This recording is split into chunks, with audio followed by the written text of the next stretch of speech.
இந்த ஒரு ஊர்ல கிறிஸ்டோபர் என்ற போலீஸ் எந்த ஒரு பொண்ணை பார்த்தாலும் அவங்களை அடையாம இவர் விட மாட்டாப்புல. அப்படின்னு பார்த்து ஊருக்குள்ள புதுசா ஒரு கலெக்டர் வராங்க. அவங்கள பார்த்ததுமே நம்ம கிறிஸ்டோபருக்குமே ரொம்ப பிடிச்சி போயிடுது. ஆக்சுவலா அவனுக்குமே ஒரு பொண்ணை பிடிச்சி போச்சுன்னா அந்த பொண்ணோட பேக்ரவுண்ட் தரவா செக் பண்ணிட்டு தான் அந்த பொண்ணு நெருங்கவே ஆரம்பிப்பான். இந்த கலெக்டரோட பேக்ரவுண்டுமே செக் பண்ணி பார்த்தா இவங்களுமே ஃபேக் எக்ஸ்பீரியன்ஸ் போட்டு தான் இந்த வேலையே வாங்கியிருப்பாங்க. அப்படியே இதை வச்சே மடக்கலான்ட்டு அவங்களோட வீட்டுக்கே போயிட்டு எல்லா உண்மையும் சொல்லிட்டு மிரட்ட அவங்களுமே எல்லா விஷயத்துக்குமே பயந்து அவனுக்கு பிடிச்சதை செய்யறதுக்கு ஒத்துக்கிறாங்க. அப்படியே கட் பண்ணா காட்டுக்குள்ள தனியா வாழ்ந்துட்டு இருக்க ஹீரோவை காமிக்கிறாங்க.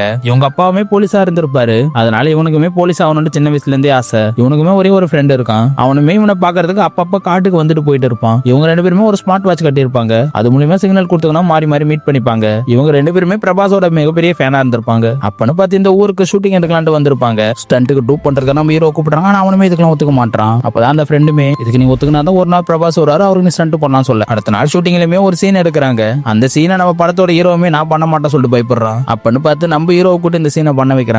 அதுலயுமே ஹீரோயினை தூக்குற சீன் தான் வந்திருக்கும். அப்பதான் முதல் தடவை ஹீரோயினியை நம்ம ஹீரோ பாக்குறாப்புல. அவளையுமே பார்த்ததுமே இவனுக்கு ரொம்பவே பிடிச்சி போய் லவ் பண்ண ஆரம்பிச்சிடறான். அதே டைம்ல இந்த படத்தோட ப்ரொடியூசருக்குமே இந்த பொண்ணு ரொம்பவே பிடிச்சி போயிருக்கும். ஆனா அந்த பொண்ணை பத்தி விசாரிக்கும் போது தான் காதும் கேட்காத வாயும் பேச முடியாதுன்ற விஷயம் உங்களுக்கு தெரிய வருது. ஆனா இந்த விஷயம் எல்லாம் தெரியாத நம்ம ஹீரோவுமே அந்த பொண்ணுக்காக நிறைய உதவி எல்லாம் பண்றான். அப்படியே ஒரு செக் போஸ்ட்ல அந்த பொண்ணை விசாரிக்கும் போது அந்த பொண்ணை பத்தியுமே போலீஸ்காரங்க தப்பா பேசிட்டு இருக்க நம்ம ஹீரோவுமே எப்படியும் அவங்க கிட்ட இருந்து காப்பாத்தி அந்த பொண்ணை கூட்டிட்டு வந்துடுறான். அதுல இருந்தே நம்ம ஹீரோவை அந்த பொண்ணுக்கு ரொம்பவே பிடிச்சி லவ் பண்ணவும் ஆரம்பிச்சிடுறாங்க. பட் இந்த விஷயம் ப்ரொடியூசருக்கு தெரிஞ்சு அவங்க ரெண்டு பேரையுமே பிரிக்கணும்னு ஐடியா பண்ணி ப்ரொடியூசரோட கேரவனுக்கு அந்த பொண்ணு வர மாதிரி பிளான் பண்ணி அதையுமே ஹீரோ பாக்குற மாதிரி பண்ணிடுறாங்க.